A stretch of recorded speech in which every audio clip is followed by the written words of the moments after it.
So Kate McDaid from NutriKate, you're very welcome to the Bulletproof Dad podcast. How are you? Good, thank you. Thanks so much for the invitation. Thanks for making it all the way over from the south side today. It's great to have you in the lovely north side. So look, Kate, before we get into things, I'd love to just kind of talk about your background here, because there'll be a lot of people listening to this that maybe aren't fully aware of what you do. So can you start and give us just a brief background of what's brought you to here in terms of what you've done in terms of your education and then also your work history so far? Yeah, so I suppose going back to when I was in secondary school, I was really lucky in that I knew pretty quickly what I wanted to do and the direction I wanted to take from a career standpoint. School didn't come very well. I just actually had no real interest in school, to be honest. Got by, happy out, but always wanted to be out playing sport, doing this, that and the other. And then I had the opportunity in transition year to work with a nutritionist, and I've played basketball at a very high standard. I, was playing for Ireland at the time. So I had exposure to a nutritionist, like someone coming in and having us think about the concept of nutrition. So I was like, okay, well, obviously I want, at that point, I wanted to do anything I could to improve my performance and complement all of the work I was doing on a basketball court. And saw that nutrition would help me make those kind of margins to make that Irish team to perform to the highest standard I could and ultimately go to the European Championship. So I got exposed to it there and then worked with a nutritionist in transition year, and really that just like solidified that, okay, I'm actually super interested. Like for the first time ever, I sat in an hour's seminar and listened to her speak. And it was to, I think, a group of bus drivers. So not your athletic population. Okay, yeah, it's an interesting one, But again, it kind of just, because I suppose you're quite maybe self-consumed when you play at a certain standard. And also I was a teenager, so you're not really thinking about anything other than what's going on with the girls and what's going on with sport and everything else. So obviously then I started looking at it in the context of health, and then I was like, geez, like this is so interesting. And like I was completely captivated by this topic for the full hour, which was a big deal for me, because obviously if you think back to school, 40 minutes, you'd be like nailing the clock down, like to see it. It's like, come on. So I was like, right, done deal. Like I know what I want to do. So I had the direction then. I really like buckled up then for 5th and 6th year to try and move in that direction, because I knew that's what I wanted. So I suppose I applied all the hard work I was in sport and brought it into education. So they complemented that way, and I learned that quite early on too, which was nice. So fast forward, ended up going to do food science in UCD after I finished the Leaving Cert, and then applied for a master's at Loughborough University in sport and exercise nutrition. Was successful, and then went about business there, got my master's, and actually started my career over in the UK. So I started working in a consultancy, first with an internship, and then progressed to health and performance nutritionist, and then had a managerial role over, I suppose, the new crew coming through in that setup. So there I worked with elite amateur athletes, worked within corporate entities, worked with people on a one-to-one basis, and I suppose just started to get exposure and there's a good melting pot there, in fairness. So that's something we might go into in a little bit more detail now. These different scenarios you're faced with as a nutritionist, like where people are coming from a health standpoint and then some coming from the performance standpoint as well. So that's great exposure in such a early couple of years. You're over there doing all that and getting hands on. It's brilliant. So how many years were you there before you moved back then to Dublin? So I was over in Loughborough for about 3 years, and then 2017 I came back and set up NutriKate. And there we do similar work in that we're working with different inter-county setups. I'm currently working with the senior men's football and hurling squads in Kildare. My colleagues working with the Dublin Senior Ladies football team.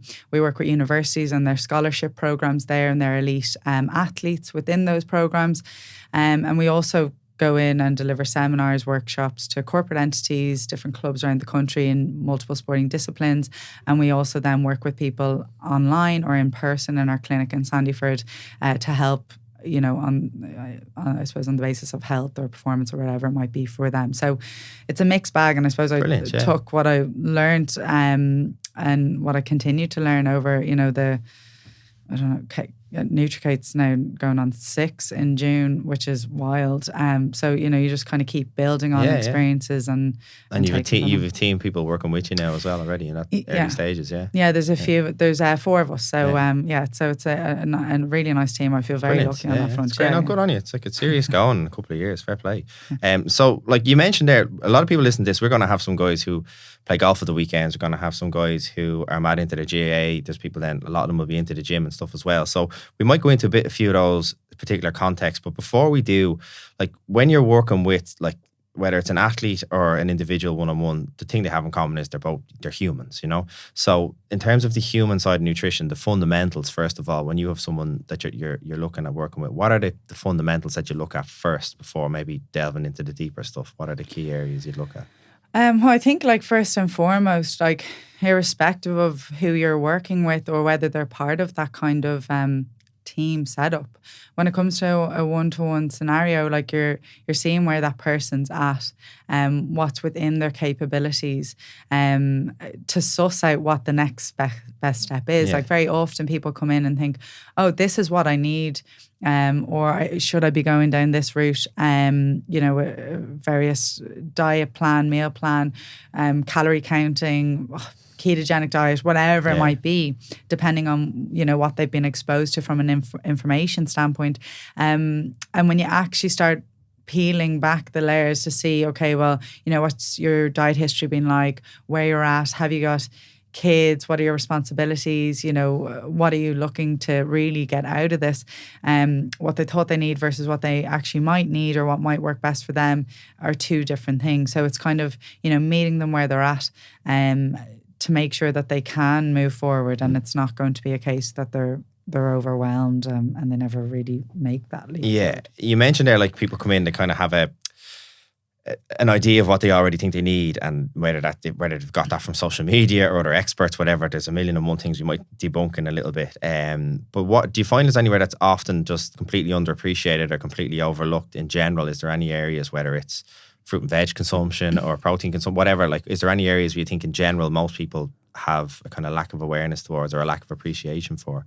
Yeah, like I mean, it's not overly attractive, but like when you really peel it back, like you alluded to fruit and vegetables, like they're usually mad under the radar, and there's so many benefits to it from a health standpoint, or for that person who's trying to maybe, drop a little bit of body fat. Like, they can be so useful in terms of adding a load of volume without adding a load of calories, which ultimately is something that you're looking to restrict to be successful when you're looking to drop body fat. So that, like, sleep is massively underappreciated too. So, if we're underslept, we're not getting enough sleep, well, that has an influence on our appetite. So, you see in the context of when we don't get enough sleep, like our appetite stimulating hormone, the guy ghrelin, increases, and our appetite suppressing hormone leptin goes through the floor, and already then if you're looking to make decisions, particularly in the context of trying to maybe manage your calorie intake, you're already starting on the back foot because you're hungrier than maybe what you would have been if you're underslept. Our food choices are also compromised in that, if we haven't had enough sleep and it's an ongoing cycle, we tend to want to go for food that's more comforting.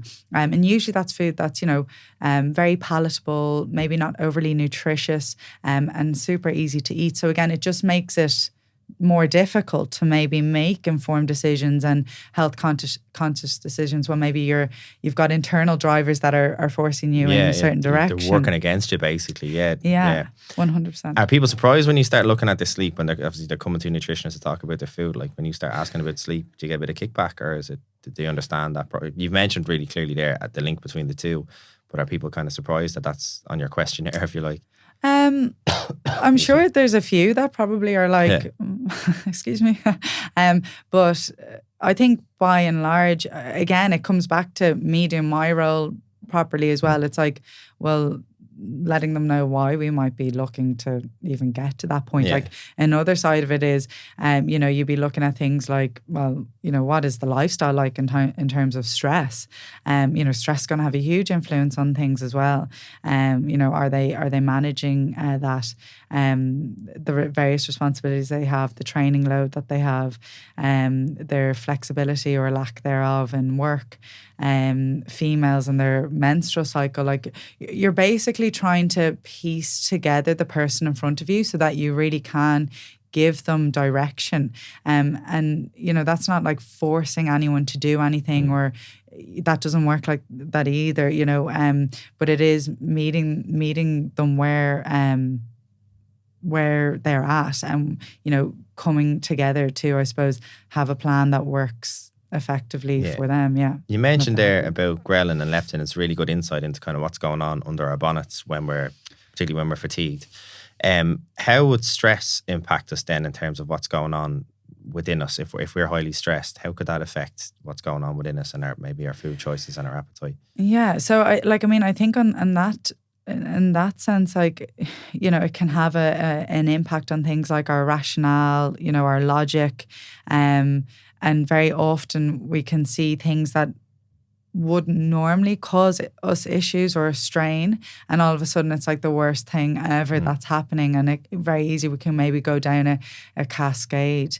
You know, people can catastrophize things without maybe being highly strung or under a load of stress. That can be a default that some people maybe find themselves relying on. But you know, I think, you know, from the choices or the outlets that we're looking for, some people might you know, use a strategy where they rely on food to help them overcome that maybe difficult feeling or sensation that they might be experiencing. So food changes mood as such, yeah. It can have an influence for sure. Like, I mean, when we're working, say, in a group setting, like one of the ways we might do a bit of an icebreaker is to like focus people back to all of the aspects that nutrition has an influence on, because I think sometimes like, oh yeah, nutrition, like, yeah, like it'll probably help my health or whatever it might be, depending on, you know, the people sitting in front of you. But when you see actually the areas that it does feed into, now it's not going to, you know, cure anything necessarily, but it definitely can make us maybe more robust or give us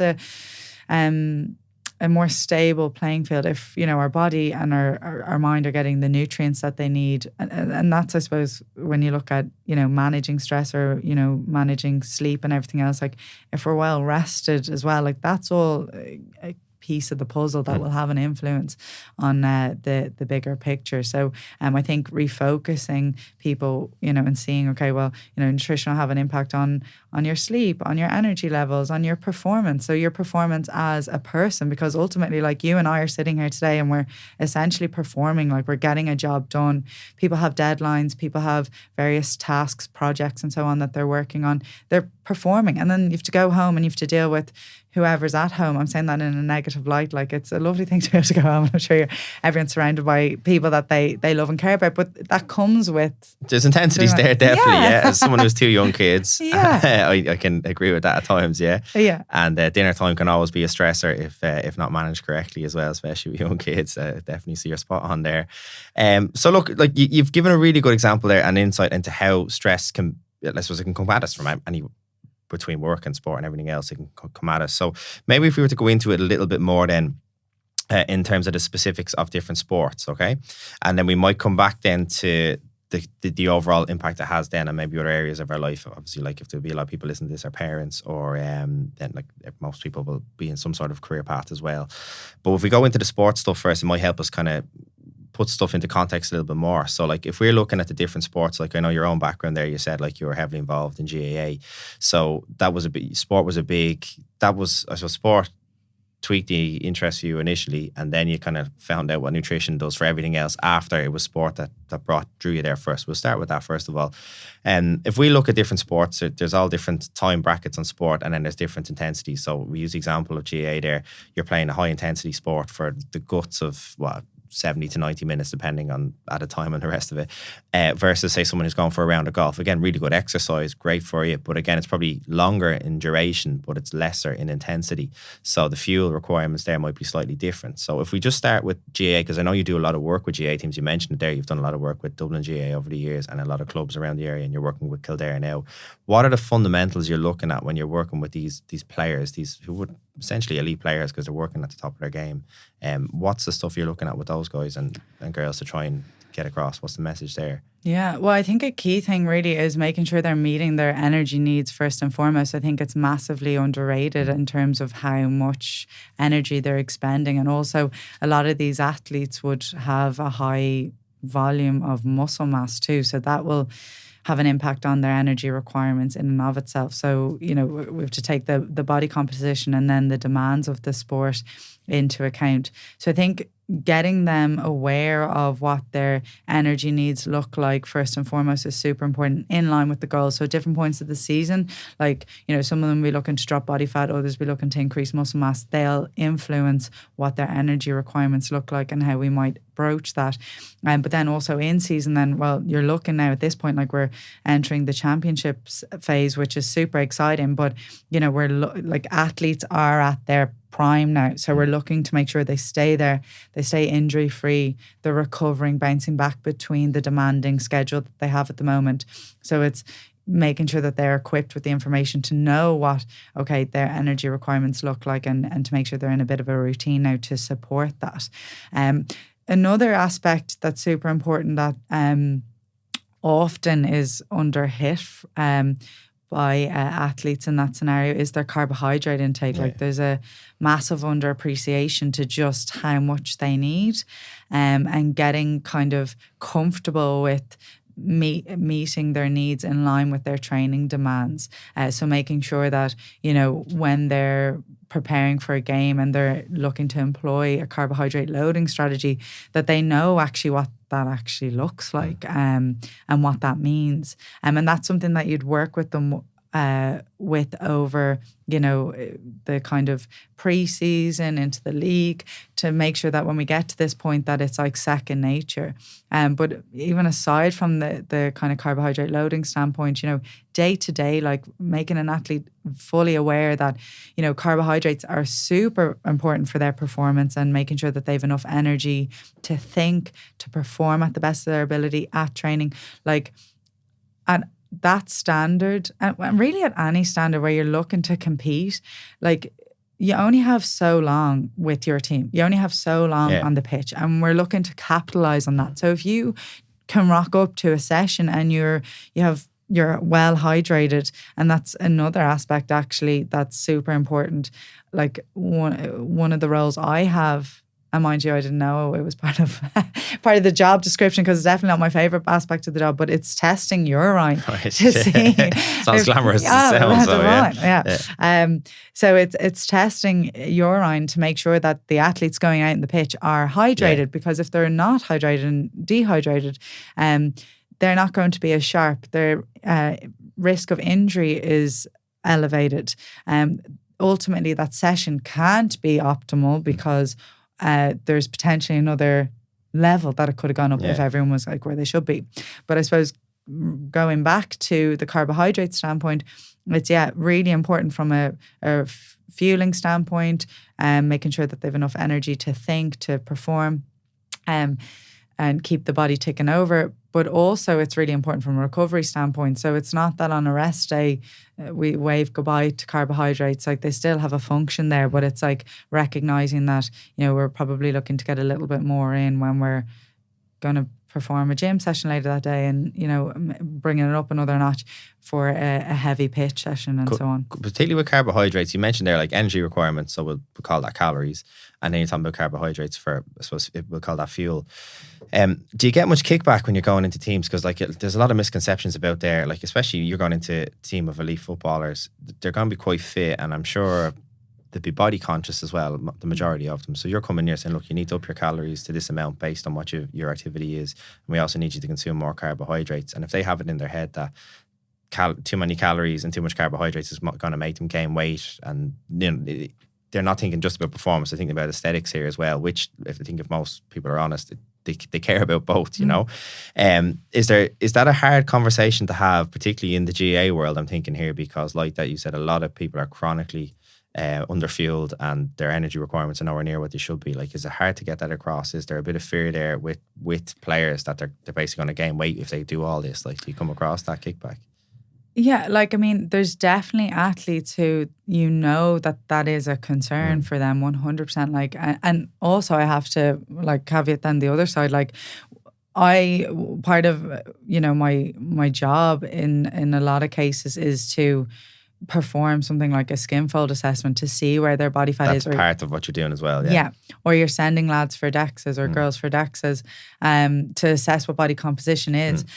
It's really important for me that they recognize that it's another piece of the puzzle, I suppose. Like, it's not the be all and end all to one degree, because, you know, when you're looking even at something like body fat levels, you're working within ranges based on, I suppose, the research that's done to date, or, you know, what we feel would be optimal for that athlete in that position in that sport. But at the same time, if that's going to cause a load of strain for someone, like, we all have our own kind of set points as well, is that really going to benefit their performance? Yeah, it's fascinating really, isn't it? It's like, are you better off being 18% body fat and properly fueled for a game, or being potentially 15% body fat and underfueled? Like, it's such a fine line between both, isn't it? Like, that's why I probably brought it up here, because I said I'd say it's a very hard thing to manage, particularly when you're working with a team of players and you're only seeing them whatever, once a week, twice a week, whatever it is. I'd say it can be quite challenging at times. Yeah, but I think, you know, it's important as well to draw their attention to where there's people saying the scenario where they are really afraid of their, you know, their body conscious, and they might be afraid, concerned that, oh God, well, what if my body fat goes up? What if I don't look like the athlete that I want to be at? You know, it definitely, there's barriers there for sure. So I think in that instance, it's not useful for me to be like, oh, well, cop on and eat more, you need to do that. But it's like, okay, well, you know what, like, I think you're looking at the low hanging fruit. You're like, well, do you know what, I actually think you'd get a little bit more by adding this into just this part of your day, and there might be 5 other parts that he or she could do better. But it's, you know, getting a little bit of trust and building on that. Like, I'd one athlete, you know, before, where the weight on the scale. So again, I was doing a skin fold assessment. The weight on the scales were much higher than what that athlete had anticipated, and, you know, I was like, okay, well, I haven't done the body fat side of things, but, you know, looking at that individual, there definitely wasn't going to be an issue there. And muscle gain was something that we were striving for. So, but again, that kind of took that person back a little bit. They were like, oh God, I wasn't expecting that. And I'm like, well, how are you feeling? So before I ever get a calipers to you, like, what has the last few weeks been like to you? And they were like, oh, well, you know, energy's much better. You know, I can take contact a lot better. I can give contact a lot better. My running performance is great. And I'm like, okay, so whatever comes out of this assessment, can we please, like, ultimately, I am here, these numbers that I'm gathering are here to make you better, you know, and to perform better on the pitch. Performance. That's all any S&C coach, any nutritionist working within sport, or indeed working to support performance, whatever the capacity, is looking to do. So we need to take that into account. And, you know, particularly, you know, when I'm working maybe with females, you know, body fat levels and so on, I do take them, you know, with a pinch of salt, because there can be large variations. And it's like, my main focus is, what is this athlete? How is this athlete, this person in front of me, going to be able to perform at their best ability, taken into account? And that's why I look to do, you know, try and get to know them and know their life as best I can, and given the, you know, confines that we're working within. Like, sometimes you're afforded more time with certain setups than you are in others. But, you know, you're trying to get a full picture, because, you know, life changes and there's lots going on that we don't see when, you know, we're not at training and so on. Like, that's a snippet of their week. That's a snippet of their entity as an individual. So, you know, you're trying to maybe get a more rounded view so you can really help the person at hand and, you know, see where that, like, you know, it could be a case where, you know, someone's way off the mark from a body composition standpoint and you get to them a point that's not within the range, but it's so much better than where they were. It's so improvement, like, happy days. So that you can't just shun that person there because it's like, well, you're still not within that range that we're aiming for. It's like, God, well done. Like, look how much progress that you've made. And it is like a clap on the back for that. And like, you're in a much better position than where you were. You should gain confidence in that. And now you get to go out and like perform at a better standard, hopefully, and so on and so forth. So I think coming back to the person at hand, where they're at. And again, that will influence how quickly or slowly you can move with someone on a conversation around getting more calories in or getting more carbohydrates in. The other factors you're looking to learn from the athletes you're working with, like I'd imagine what they do for a living can be a big thing, whether they're like working on a building site, laying bricks versus sitting at a desk all day. I'm sure it's important in terms of energy requirements. Have they got kids? I'm sure it's something you probably want to know, the age bracket of kids. I'm sure in terms of sleeping and stress and stuff like that at home. Is there any other areas as well that you'd particularly like to kind of find out with the athletes you're working with? Are they the kind of key areas? They would be a big part of it. You know, I suppose other things like sometimes you've got people who are working and then they're also doing maybe a little bit of study on top of that. You know, again, depending on how well you know the athlete, they might, you know, share something maybe on a more personal level that would add in a little bit of strain there. So again, it's kind of just taking, or you can tell by the body language or I suppose how that athlete has been maybe behaving or patterns that, you know, maybe suggest, like obviously I'm by no means a psychologist and I'm very fortunate that I work with fabulous sports psychologists who, you know, I get to, you know, see how they're operating and what they're looking to do. And, you know, I've worked with sports psychologists myself and it, you know, there's so much to gain when you kind of understand what the hell's going on up there. So you know, that job's for them, but there's definitely things that you can pick up from people if, you know, if they're maybe a little bit off the mark, or, you know, if anyone, it's like a friend or a family member, if they're kind of behaving in a way that's not their usual, well then maybe that's indicating something. So I suppose you take that on board. And then things like, you know, their sleep, you know, are they able to unwind, you know, being another element.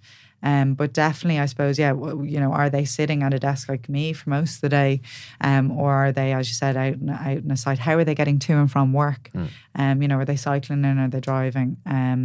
What are their wake and sleep times? You know, is there a pattern there? What does that mean in terms of the structure of their day? And there's so many layers when you break it down, really, isn't there? So, like, like I know you're saying you're not a psychologist, but you kind of need to have that sort of head on you at times. Like, you can't just look at nutrition and food diaries. There's so much other external stuff you're talking about there. Like, you need to have an eye for it. Whether you're the designated expert or not is another thing, but you do need to be aware of these things definitely when you're working, because you're working with human beings at the end of the day. You know, it's huge. 100%. I think on that though, I think it's super important that while you need to be privy to that, it's still so important that like anything, you pick up things from a strength and conditioning standpoint. Like, I've worked with plenty of them myself in my own sporting, right? But like, I don't have a notion really in the grand scheme of things. So it's like just making sure that you like stay in your lane where you can recognize, recognize these things, pick up on them, but like also being fully aware of when that's really not your jam. Yeah, when you need to reach out to the and that's why I'm so fortunate that I work within a multi-disciplinary team. Yeah. One thing, just while we're on there, do you find much, like whether it's in the GAA background or maybe other team sports like football, for example, is there much superstitions you come across? Like, do you have players who will, like, they'll only eat such and such before a game, or like, particularly in game day, I'm sure there is some superstitions there. And if so, like, if you come across it, and have you just left it, or have you tried to improve the quality of what's there?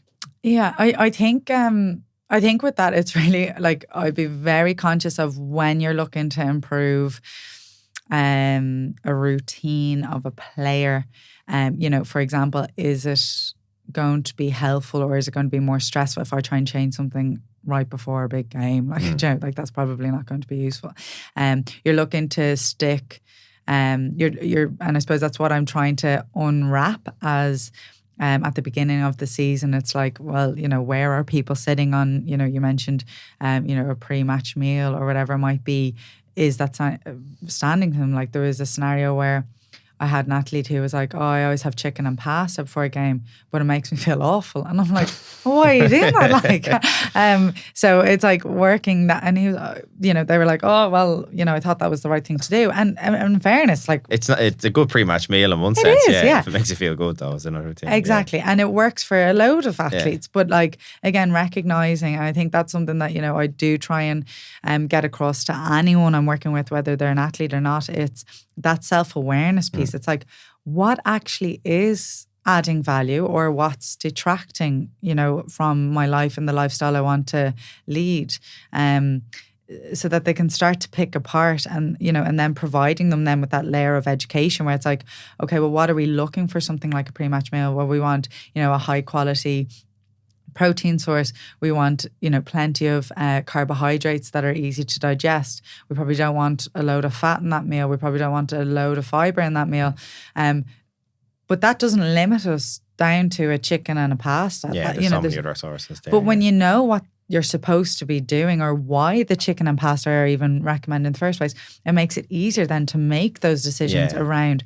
And that's the thing in the context of sport, like you've training sessions to figure out what is right or what's working or what's not. So use them like when it comes to a game scenario, that should be almost second nature. It's things that you've already tried, that you're familiar with, that suit you.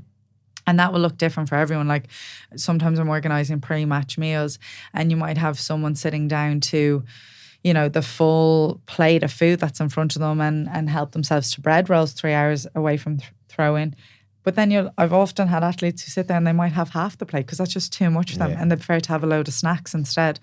Again, you need to understand that and know that. And we really want to find that out training, because if you have a bit of a mare in terms of nutrient timing going into a training session, it's not the end of the world. A bit more forgiving. Not ideal, but it's more forgiving than if you're going into a league or championship match and particularly in a competitive environment, like people want to take your place, like the kind of way you need to perform. And I suppose that's for a lot of people a big draw to it. Like they like the pressure and enjoy that element of it. But so figuring out and using that to your advantage. No, it's a great answer, and I think the superstition thing is just intriguing. I remember being on a course with a nutritionist over in the UK, and he was working with he's told a great story. He was working with a Premier League team. This was back about 10, 15 years ago, and it was a team. I won't mention the team, but they were famous for getting players who were kind of past their sell-by date and getting 2 or 3 really top quality years out of them. So the strength conditioning work they did and the nutrition work they did was really, really solid work. And he was saying about, he was brought in, and one of the biggest things he was told straight away was that one of their star players had this issue. A really eccentric player, but he would only eat Cocoa Pops before a game. That was it. Only before. And he sat down and said, look, we need to fix this because obviously it's not right. And he just turned around and said, this is the player you're talking about here. He's your star player, he's your top goal scorer, and he's performing every single week. Let him fuck off and eat Cocoa Pops, was his answer was. And then he just got on with everything else.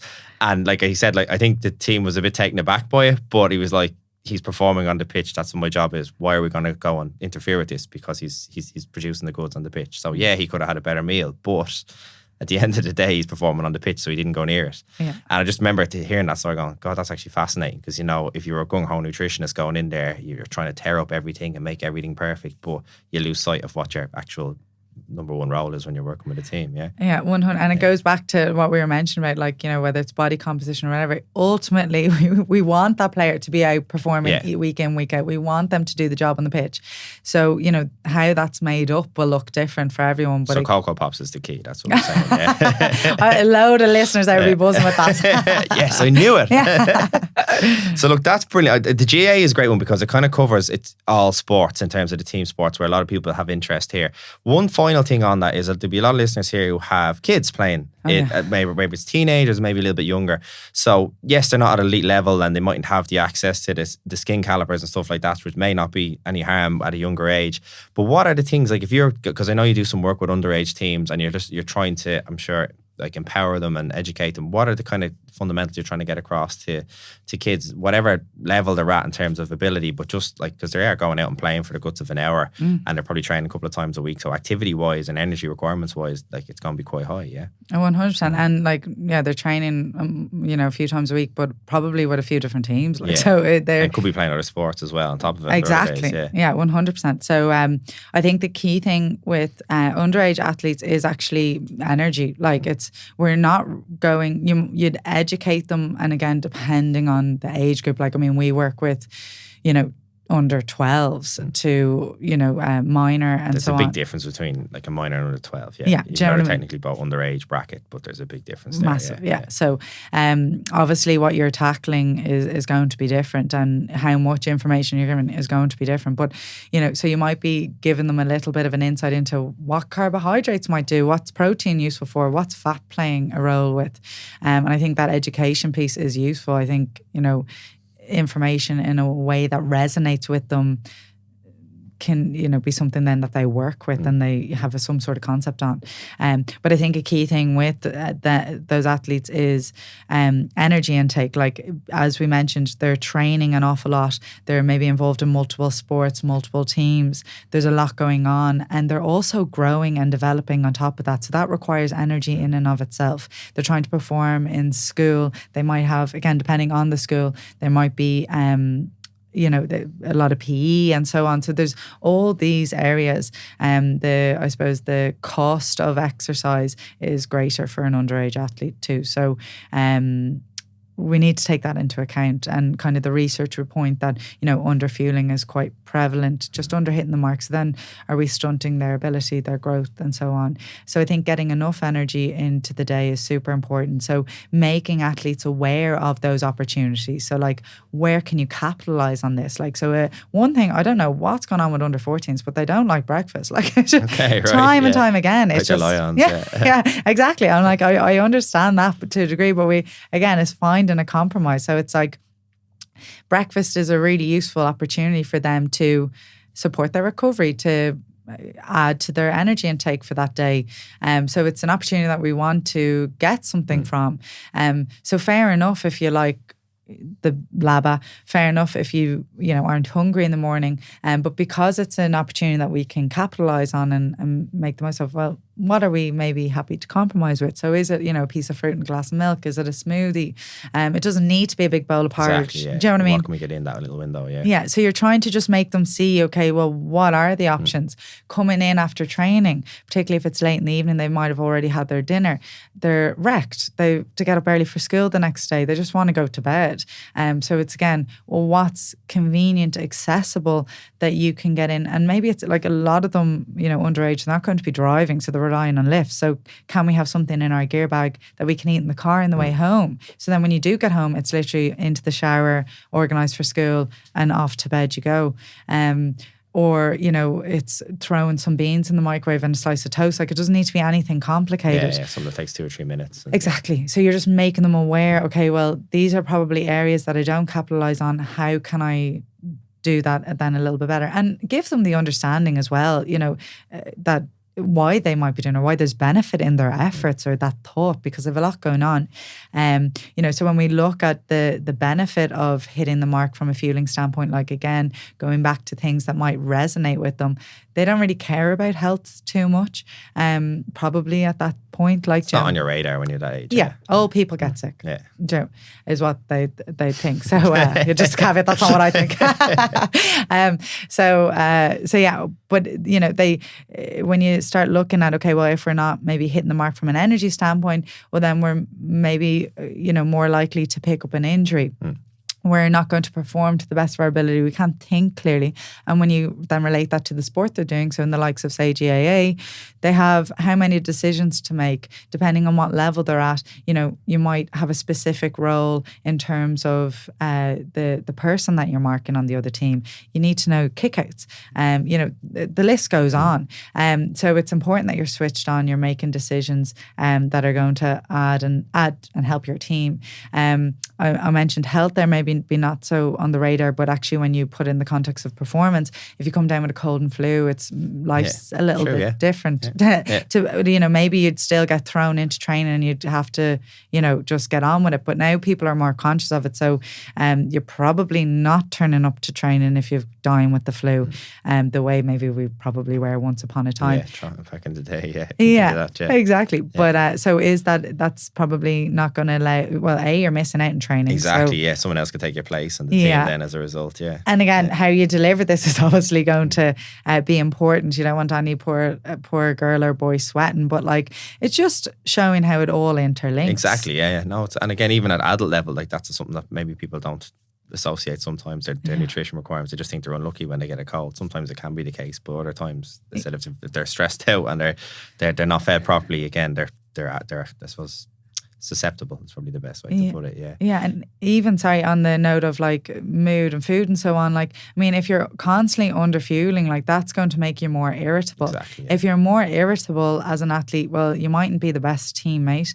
And also when we think of sport and irrespective of whatever level you're playing at, the referee is going to wreck your head one day. Things won't go for you. You know, all of a sudden, you know, your solo won't come back to you or whatever it might be, or your kicking's off or whatever. You know, they're all things that can be part and parcel with sport, you know, when we play it. But there's still things that we need to be able to overcome to get the most from that scenario. And like, well, okay, that's not going too well, but like, what can I do well? But if you're kind of out of sorts or already kind of a bit aggro or, you know, negative, it makes it very difficult to try and like go back to that kind of solid headspace where you can see, okay, well, geez, that's not going too well for me. Like, how do I correct that? Or what can I do? Or, you know, okay, geez, I missed that kick, but now I'm switching back on to defense because that's what I need to now pick up on. And that can be very tough in the melting spot of being in the thick of it on a pitch, like as well. 100%. It's very hard to find. It's easy to say that in retrospect sometimes, but when you're involved in the thick of it on the pitch, it's very hard to pull yourself out of that sometimes. So the more you have I suppose one way I would have looked at nutrition, it's a model I use sometimes, I'd love to get your feedback on it, is thinking of like the human being as like a piggy bank, right? So you have lodgements and withdrawals. So a lot of stuff we're talking about there is lodgements, like again, looking at nutrition, our sleep, stress management, but again, there's so many layers to that, but like we're trying to get our hydration in there. So then when we need to make withdrawals for these stressors that are coming at us, so in the context of the pitch, like the energy to move, and then also the decisions that we're making, if we have a lot of good quality lodgements put into the piggy bank, there's more to lean back on then and withdraw from. Whereas if we haven't kind of filled up the piggy bank as much as we should have, but if we haven't fueled well and we haven't got ourselves well hydrated, and then these stressors come at us, we've kind of less in reserve then, don't we, to then find that perspective for that decision making or that extra bit of performance. Yeah 100%. It's like, you know, same with like skill execution. It's like if the work's not done there, like it's a lot more difficult to, you know, have the performance that you want if you haven't, you know, worked and honed on that. So it's the same with like, eventually, like you might be able to sustain a level for a certain period of time, but eventually like that runs out. Like eventually our body, you know, will start to break down or, you know, feel the wrath of not meeting your needs for sure. That actually takes us to the next place where I was going to go. Is like this time of year now, the weather's getting better. People are jumping on their bikes, doing a bit more. They're back playing golf and stuff as well. Like if we were looking at maybe the likes of cycling or people who are getting back into running, I think cycling is a good one because there's people who often go for a cycle. I see it a lot in the gym. There's people who go for a cycle and they might go for an hour and a half, 2 hours, whatever it is, and they kind of have a meal and they go out and they cycle and come back and they're hungry after. Whereas then sometimes they go and do specific races or different things that are slightly beyond what they'd usually do. Maybe it's a 100k cycle or something like that, and it takes that little bit longer. And they can often be kind of taken aback by the fact that they start cramping up after a certain period of time, or they just kind of hit the wall, whatever you want to call it.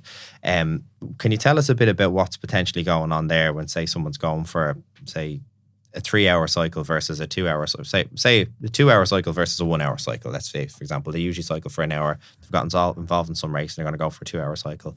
What should they look at different now that the mileage has been increased?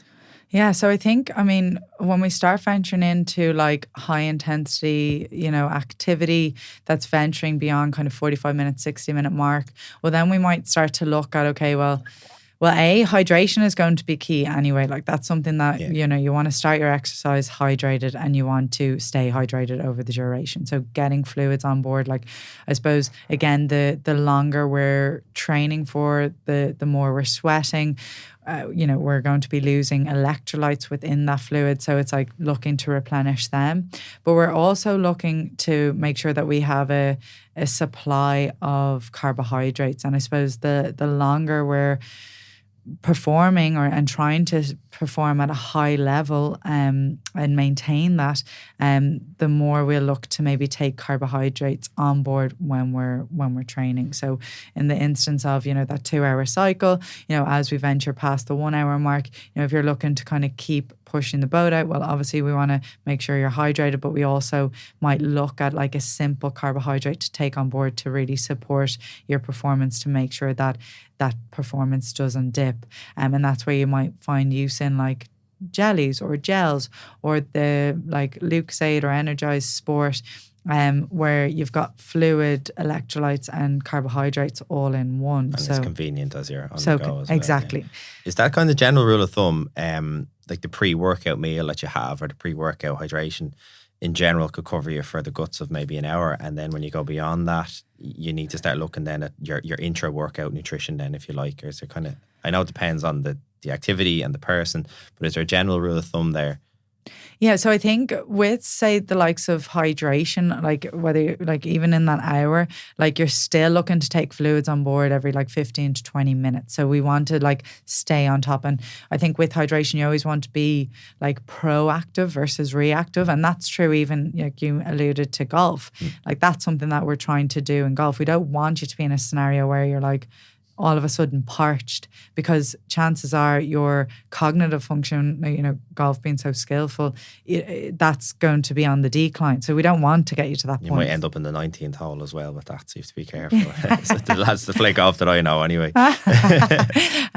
So we want to definitely be proactive with the hydration standpoint, irrespective of whether it's an hour or so on. So you definitely are chipping away at that. Would that be the same, sorry, in the football scenario, just going back as well, like are you looking for your players to take on sips of water like 15, 20 minutes into the game, or you just wait until half time? Oh no, you're like, and again, it'll depend on the athlete and how they're feeling and so on and so forth. But like any dead ball, you're like, Muir Ishka or whoever's involved, like see if anyone needs a drink, you're throwing it in, where it's possible. And again, depending on, well, hopefully the weather improves. Yeah, we'll get and we there, do have a summer. But definitely in the heat and so on, and sweat rates are going to be higher and everything else. So you want to make sure that that's something that players are absolutely conscious of. We don't want to wait to halftime. Halftime, you're probably already dehydrated. I get you, yeah. So you want to start hydrated and stay that way. Now that doesn't mean that you're taking on fluids left, right, and centre, and then all you can think about is needing to go to the bathroom, because that's not going to be useful. Yeah.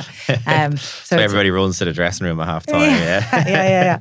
Yeah. So it definitely is a fine line, but it's just being conscious that like, have I taken anything on board? Is that maybe with the golf scenario? Sorry, I know we're jumping around a bit here. Obviously, like it got around the golf can take 3 to 4 hours. Some people maybe longer, depending on the course and everything else. It's obviously a much lower intensity. Like it's still a great workout, but like you're not sprinting, you're not running. But again, it's a lower intensity. So like, how would the intra nutrition work there? Say like halfway through your round, like are you actually looking at physically eating something as opposed to the liquid format, or does it matter? Yeah, no, it does matter. So what we're looking to do is that we're trying to we want to stay hydrated. We want to make sure blood sugar levels are stable, so we've got enough energy for what we're doing, the task at hand, that it can be executed. And we want to kind of reduce or minimize any kind of fatigue that might set in. We want to make sure that we can execute the performance that we want. So in that kind of like our rule of thumb for like a hydration standpoint, and again, it looked different for the golfer, at hand. Like we work with the Maynooth University scholarship program, their golf scholarship program. So obviously they're competing at a high standard. They want to kind of keep pushing the boat out. So you'd be, maybe giving them a nudge, like every time the putter goes in the bag, that's your kind of cue to maybe take some fluid on board. Oh, cool. So you're creating a cue for them each time. Proactive versus reactive. Golfers go around with like their yardage book or their notebook. Can you ahead of time stick in prompts if it's something that you don't really think of? Yeah. Because again, if it's not your norm, it's difficult to create that. So going back to maybe practice rounds, like that's something that you're looking to build in. From a energy standpoint, yeah, like, I mean, again, you're looking to maybe take on a snack every, 3-4 holes, 5 holes maybe. So at maybe 5, 10, 15, or depending on the course and how well you're playing or otherwise, you might be looking at holes 4, 8, 12 and 16 where you're getting something on board. So that could be like, some fruit, maybe at the halfway point you're looking to have something maybe more substantial, like whether it's a chicken wrap or so on. And even if you think of it from a confidence standpoint, like if someone next to you or that you're playing with is whipping out, I don't know, like a chocolate bar, and you're there with your like sandwich or wrap, like automatically that should invest you with a bit of confidence, being like, oh, I'm obviously a lot more prepared than this person to get me through this round. So I think that's something that's maybe massively underappreciated in golf, is that, well, actually, you are out for 4 hours plus in a lot of scenarios, and you're covering a lot of ground and you are burning energy. And if you're looking to capitalize on your performance, well, that needs to be taken into account. Because I think the other side of the coin is, like, we all have energy requirements as people. Like, I think that sometimes that can just be to forgotten. Exist, yeah. Like us sitting here now, like that requires energy, getting through your day, keeping your lungs, breathing, so on and so forth. That all requires energy. And then any activities that we do on top of that, like, that's all adding to our needs. And obviously, depending on your goals, will shape what we do with that or how we manage those needs. So I think that's something to, like, you already have a baseline to hit. And then if you're an active golfer and out for hours and burning up calories, well, then that's on top of that. Yeah, no, that's well put. Yeah, really good. So if we were to go with one more kind of scenario, would be, a lot of people listen to this and may be involved in the gym in some scenario as well. So like with the gym in general, the gym sessions most people do tend to be 60 minutes or less, like in general. Like there's obviously some exceptions there, but if we use that as a kind of context, 60 minutes or less. So the intensity, depending on what you're doing, like obviously weight training is intense, but it's not the same intensity of sprinting up and down a GA pitch. So we might call it medium intensity because you're getting lots of rest intervals in between. And then like it's for that shorter period of time. How would people kind of go about managing their nutrition there? Like, is it generally about the pre-workout meal, do your session, and then you're looking to fuel up after, as opposed to like trying to get bits and pieces in within that hour session? Yeah, I don't think your needs aren't, if you've had a decent pre-workout meal, I think still getting carbohydrates in there to, make you feel like you're strong, you're ready to rock is important. Getting a high quality protein source, is important too, to support your lean mass and indeed adaptation. So I think if you've covered the basis there, happy days. I think, you're probably not looking to do anything other than stay on top of your hydration. And while we're on the note of that, like one thing that I see all of the time is pre-workout shakes or monsters with people in the gym. And I'm like, that caffeine isn't going to be absorbed because that is the main, I suppose, that is the stimulus within those drinks. So that's why I suppose people look to take them on board. The pre-workout, because you've got the stimulant there. So, but caffeine isn't absorbed, for 45, 60 minutes after it's been taken on board. So, like, really, you're only getting the benefit of caffeine like after your session, essentially. So it's like null and void. And then if you're training in the evening time, you're absolutely shafting your sleep, which you're wired trying to go to bed then, and that has an influence on your recovery, your adaptation and so on. So like just being a little bit switched on, and again that goes into the education piece, because some people just don't know that, and you think, oh yeah, take it on board. And also it's a bit of a placebo too. If you feel like you're taking something on board that's supposed to make you better, like sometimes that can do the job in and of itself, but obviously there can be knock-on effects of that. So just knowing when to use things like that can be useful. But I think really in your 60-minute session, it's like staying on top of hydration, and then making sure that you get your recovery sorted, again in line with your goals. So if you've got over 8 hours or 24 hours plus between your next session, like carbohydrates don't need to massively feature in your recovery, and that can help shape maybe your meals around, earlier that day. So protein's going to be a priority, is it? For recovery, pretty much there. Yeah. Unless you're looking to train again within a kind of 8 hour period. Okay, yeah. With there'd be a lot of people who would go to the gym maybe in the morning time, so they're kind of straight up out of bed and heading to the gym there. So time is tight, appetite might be very low. a lot of people don't like the idea of having food sitting in their stomach when they're going to exercise as well. So like, I know logically you could get up at 4 a.m. and have your breakfast, let it digest and go on, but that's not going to work for most people. What would you tend to do there? Say if you're working with a GA athlete, for example, and they do their strength conditioning stuff in the morning times twice a week. What are you looking at nutrition wise there? Is it the meal before bed? Is there some little snack they can have on their way to the gym in the morning, or are you just more focused on what they're having afterwards? No, we'd definitely look, again, it's like an opportunity to capitalize on the session at hand, the day ahead, meeting their needs overall, and supporting what they're getting from the training that they're doing. So I think you can, again, depending on the intensity of the session, like they might look to include maybe some more carbohydrates the evening before, depending on that session it's going to be followed the next morning, and depending on what they can actually take on board, what kind of timelines they're working within. But when they're getting up, you probably look to have some sort of maybe protein source and some carbohydrates. What the athlete can take on will be very individual, and other constraints like I suppose how far they have to travel and so on and so forth. Are they driving, or are they getting a lift? If the scenario is switched then, because obviously when we're talking about a GA athlete, we're looking at full fuel.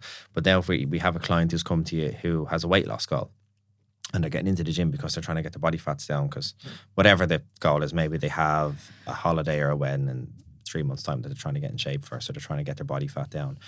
How would that be managed then if they're training in the mornings? Because obviously you're trying to create a calorie deficit for weight loss to happen, but then you also want to make sure that they're properly fueled when they're training. So how would that look?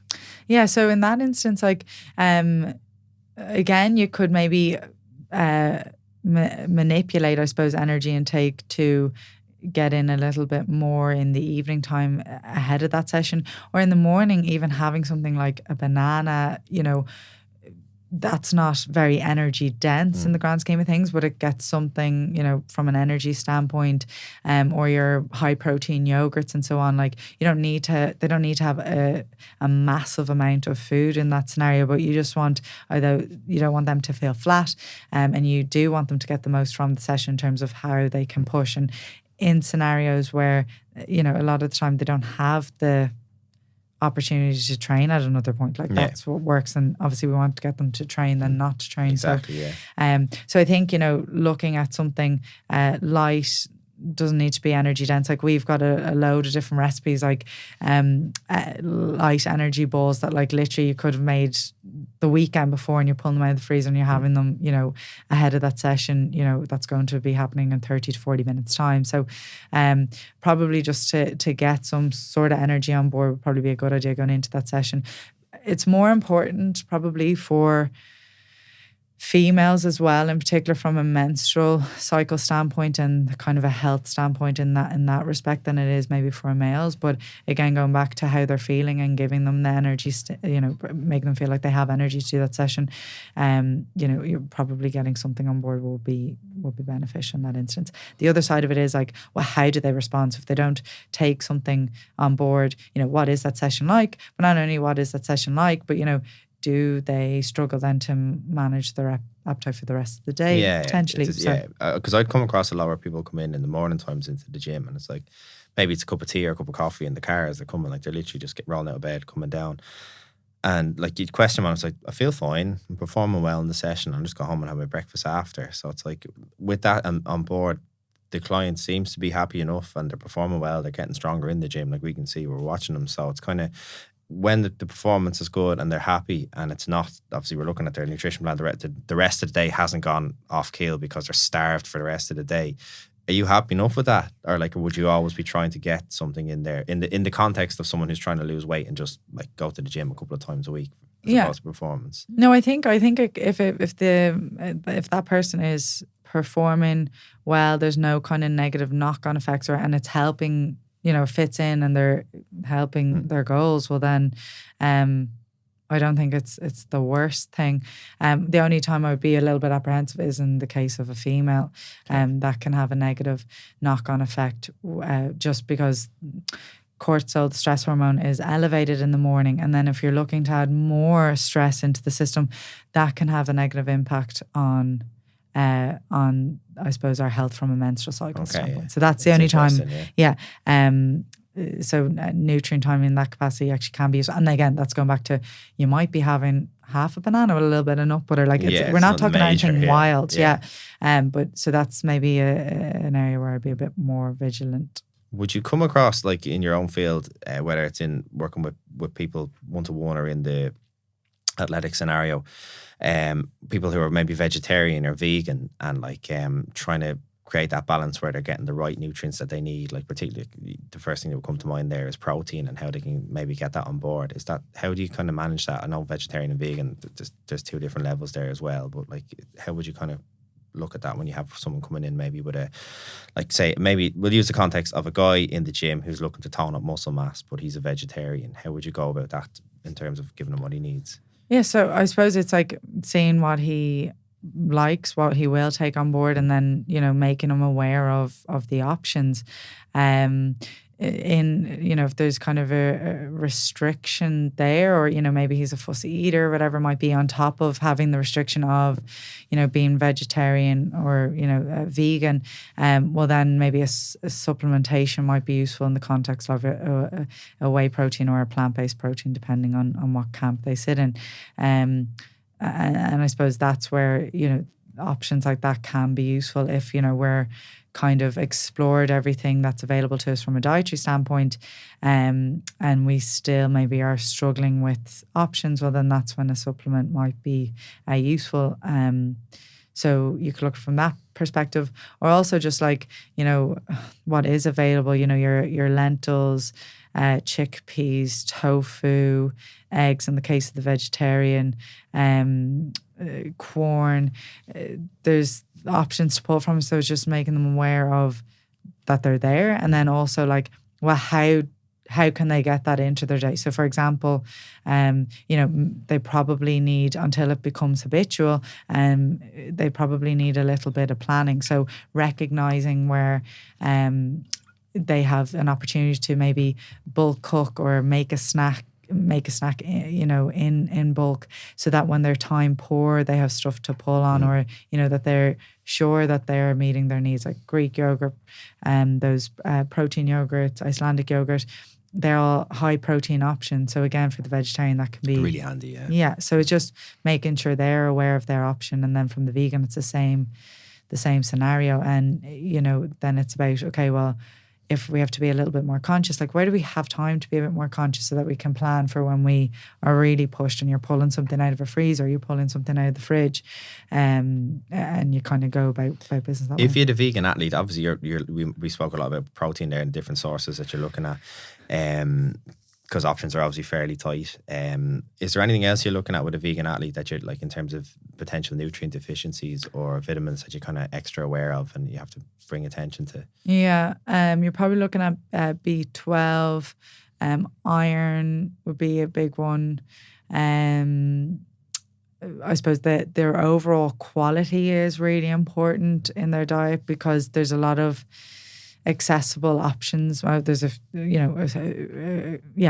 good few accessible options from a vegan standpoint, but it's like, well, what is the quality of those products as well?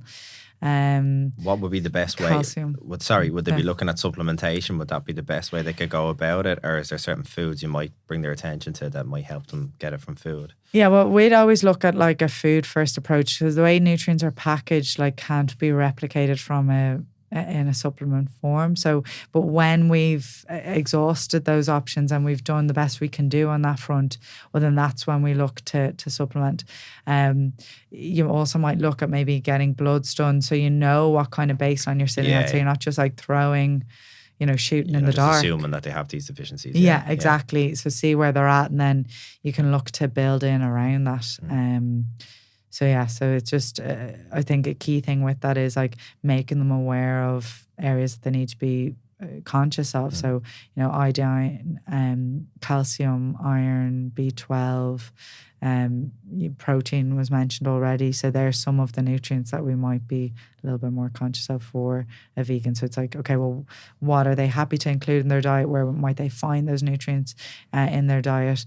And then where do I feel like there might be limitations? And kind of go from there. It's amazing. Like everything we've just gone through there, it just shows you how much of a melting pot the nutrition world is. Like I said, you could have a team of 20 GA players in front of you. Like you might have one vegan, two vegetarians, one who is allergic to this food, two players that are trying to get body fat down, two or three that are trying to put, like, it's, you know, like the principles you spoke about there, obviously the same principles, how they're applied to the individual is obviously the art and the science of what you're trying to do, and like how you read those people is so important. You can see how when you go through it, like how easy it is for stuff to get lost in translation, or nutrition things to be taken out of context, or like where all these myths can kind of come from. Like, given the platform we have now, is there anything that you'd love to get across to people maybe listening, that like maybe stuff you come across all the time? You mentioned about the 14-year-olds not having the breakfast and stuff like that. Is there any recurring themes you see people coming to you at and you're like, where is this coming from? Or like, you know, like, is there a constant myth you have to debunk all the time? I'm sure there's more than one, but is there anything that's constantly coming at you that? I think, you know, myth probably that can be overarching is like, when we look at kind of health, is that it should be like a really difficult, like black and white scenario, and that's like just not the case. Like, there's so many factors that feed into our health. Like, we've spent this conversation taking into account all these elements that influence how we might work with various individuals, and like health is the same. So what you're doing from a dietary standpoint, for example, like if it is taken away from, you know, your social health, or like the time you spend with people that you really care about, or it's limiting that, well then, you know, is it really leaving you in a better position? Like, you know, so I think moving away from, and I suppose nutrition in general, looking at it in a black and white format, like trying to rid of certain nutrients or only operate in a certain manner. Like, I think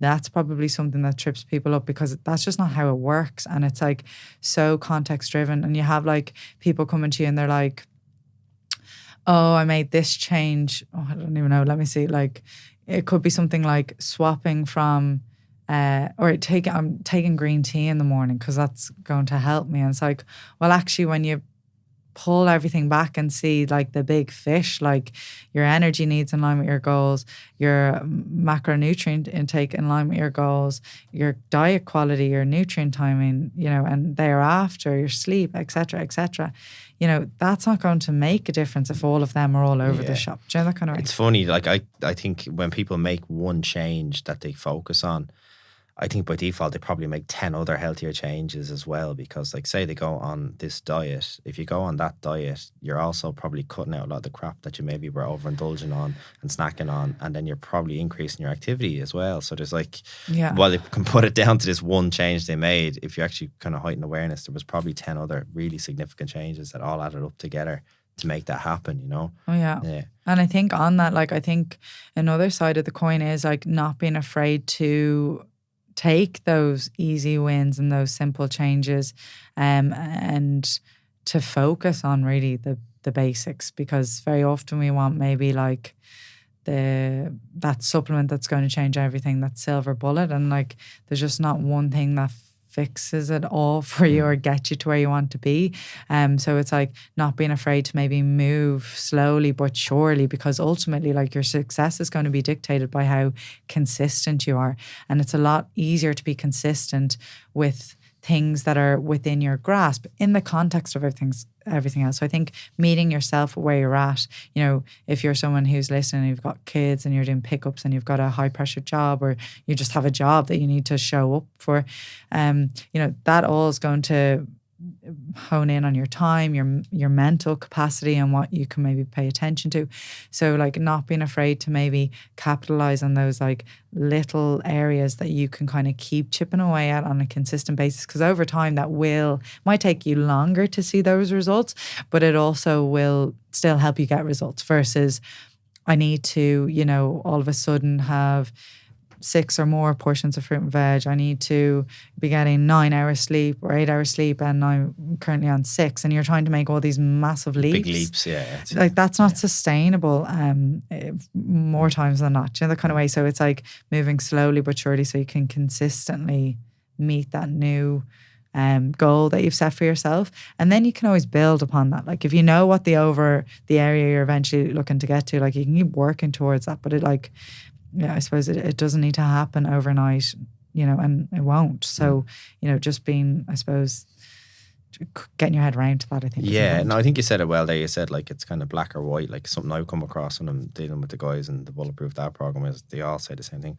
Oh, I'm all or nothing. And it's like, that sounds great and it's real valiant, but the reality is you're probably only all 5 or 10% of the time. That means you're nothing 90% of the time. So like you're telling me you're nothing 90% of the time, and they kind of take a step back and you're like, yeah. So it's like, well, maybe there's some kind of like the grey area in between, this middle ground that we can kind of look at. So when you have a pint of beer the weekend, or when you ended up having a couple of biscuits from the packet because your kids are eating the biscuits, and that everything doesn't have to be destroyed then and there, like you can still have a good dinner after it, and get back on the next day. That's something that I find is, I think if people can get their head around that it doesn't have to be the all or nothing approach, that there is this sweet spot in between.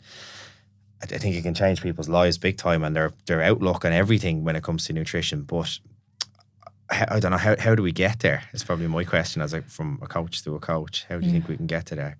I think, I think it's patience. You're which content. Is a virtue more now than ever before. Yeah, none of us have it anymore. Oh, stop. I think, you're contending with someone's default essentially now.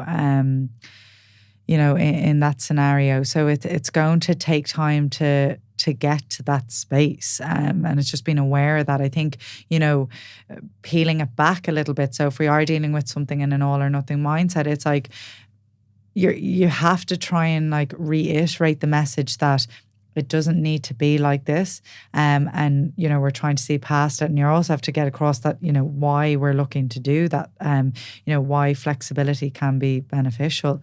So it's a case of, okay, if it is a case where you overdo it on the biscuits, you said you're only having 2, and oh God, you couldn't control it, and here we are. Gone. Yeah, it's like, okay, but that day's not gone now. It's like on to the next meal, on to the next snack, and we're going to try and stick to our guns there. And I think the key thing is getting across that it's not off limits. Those foods are there to be enjoyed. As I said, health is multifaceted, and we are complex creatures that have different needs. So you're trying to make someone aware of that. So I think the more we normalize the fact that the bickies actually don't need to be off limits for you to be a healthier version of yourself, for you to perform at a higher standard, it might slowly but surely start to help that scenario. But I think the key thing is that it can be a slow burner. Spot on, yeah. And it's reiterating that message, I think, is really, really important. You touched on earlier, you said about healthy nutrition, but then how it affects your social life, and I think if I've got young kids, so being able to take them for a baby chino and we have a chocolate croissant, or we go for an ice cream, or maybe I go for a meal with my wife, or we sit down and we split a bottle of wine, these are, they're poor nutrition choices if you look at them in isolation, but these are things that they're a huge part of my life, my lifestyle. And if I was to try and cut all that out, I know my whole life would suffer in other ways, not nutrition wise. I'd improve on the diet sheet, but other scenarios of life would really suffer as a result. And then you take a step back and go, well, it's not really worth it, for what, to drop an extra % of body fat or drop a kilo, whatever the goal might be. It's not really worth it. And I think to try and find that balance is key. So I suppose the final question I want to bring to you here is how do you kind of help people see the bigger picture for themselves? What's the ultimate question you would ask a client when they sit in front of you and they say, oh, my diet's terrible, I need to do this, this and this, I need to lose this amount of weight? What are you trying to get their vision towards? So I think, I suppose it depends on the individual. Ultimately, we're trying to set people up to be in a position where they can make informed decisions, as time goes on in line with their needs. So your goals are going to change. But I think, making them aware the first place that there's all these factors that we need to contend with. So, for example, if someone has an idea of the direction that they want to take and I maybe feel that it won't be the most optimal for them, I can't force anyone into going my way. And it's not my way or the highway. Like, you're there to help and support, and together you come up with the kind of right formula. But you're, I suppose, relaying why why you're making that suggestion. And I think then, a key thing is maybe irrespective of kind of how you start, you might then slowly kind of build in, okay, well, like, look at the knock-on effect this is having in this respect to your life or in this aspect. So, I think in the scenario, like I mentioned earlier, the athlete whose weight was heavier than what they expected, but like they had all these positive elements from a performance standpoint. You're doing the same for that person who's trying to, maybe weight loss was the goal, but actually, they're staying pretty weight stable, but they've made all these really positive changes that will actually support their health in a more rounded fashion. So now that doesn't mean that they're not entitled, or they don't lose weight and you don't help them with that if that's really what they want. But it's like making them maybe see all the aspects so that they don't get to the point where it's, kind of an exchange. So it's either or. So like, I think a key thing is, I think maybe as we all kind of experience life and go after various goals and sometimes when you achieve them, like there's been things that I've achieved, on a personal level, and like on paper it sounds fabulous, and it's been literally the most miserable I've been. So it's because of the sacrifice that was involved. Exactly. And it's, you talk about, I've had to compromise this, that and the other with my other half or with my kids. Like, to me, that's not worth it. So I think it's just important to keep that element of reflection. And again, it's going back to, what we mentioned about, that self-awareness piece of like, well, is this actually adding or is it detracting? And I think it can be really brave to like take it on the chin in terms of like, geez, I thought I wanted that, but actually I'm kind of here now or close to, and I actually feel like crap. So like, is that really what I need? And again, what's your drive? Like, why are you doing what you're doing? I think that can be really important. It's like, are you doing that for yourself, really? Or is it for someone else? Or is it for kind of your peer group or whatever it might be, or what you feel you should be doing? So I think tying that in with your why and also kind of your own values, I think is super important as well, because they can help kind of keep you on the path that you want to be on, if you kind of, but that requires reflection, that requires check-in. And that's actually, I think, as a, the work that I'd look to do is like trying to bring my clients back to that place, because life is really busy. Like, the kind of like you mentioned it in the context of, having kids and everything else there. People have, their jobs as well, playing maybe different or being involved in different sports or going to the gym, whatever it might be. Like, there's loads of different pulls on our time and our energy, and it can be really difficult. And very often we maybe don't prioritize ourselves in that respect to just have a few minutes out. Like, it doesn't need to be a big lengthy journal session or anything like that, but it's by finding out, well, what gives you that kind of moment to reflect that it fits within your week or your day or whatever it might be, so that you can kind of see where you're at and see like, geez, am I still on that path that I actually wanted to be on, or have I veered or been distracted by something else? So I think coaches or nutritionists or whatever, whoever you're working with, like, I think, it's part of their role maybe to make sure that you're being pulled back to it, so that you are making the informed decision for yourself, and then that we can guide you in line with that. Yeah, I think you said it there. I think it for me, it comes back to the why, really, doesn't it? It's like, I want to lose weight. That's great. Like, why? What do you want to get out? Like, what's losing weight gonna give you? Like, and again, like, that could be more confidence in work, more energy to play with your kids, being able to go to the shops and buy your clothes you want to wear, all these things. Like, and like, again, whether you had a weight loss goal of 2 stone, you only lost 1 stone, but all these things started happening like that. Is that a failure because you only lost 1 stone, or has actually had a massive beneficial impact on all these key facets of your life, No, like, that was a great summary. That was absolutely brilliant.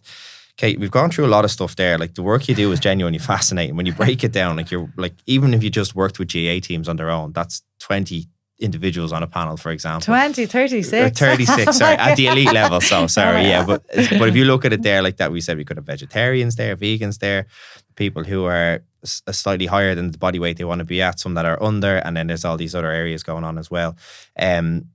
you say you do a lot of corporate work, but then you also work with GA teams as well. So there'll be people listening to this going, God, I'd love to talk to Kate more about maybe working with her one-on-one, maybe getting her in to talk to one of the GA teams I'm involved with, or maybe getting her in to speak with a company that I'm involved in or where I work. How can they find out more about you? Yeah, so we've our website, so nutricate.com. Or Instagram is probably where I'm most prominent. So it's nutricate_com. You'll see my head pop up there. So they're probably the two contenders. Or email info@nutricate.com either. You'll get Brilliant to us there. Great stuff, Kate. Thank you so much for your time today. It was absolutely fascinating. I know anybody listening to this will take huge value from it as well. Oh, my pleasure. Thank you so much.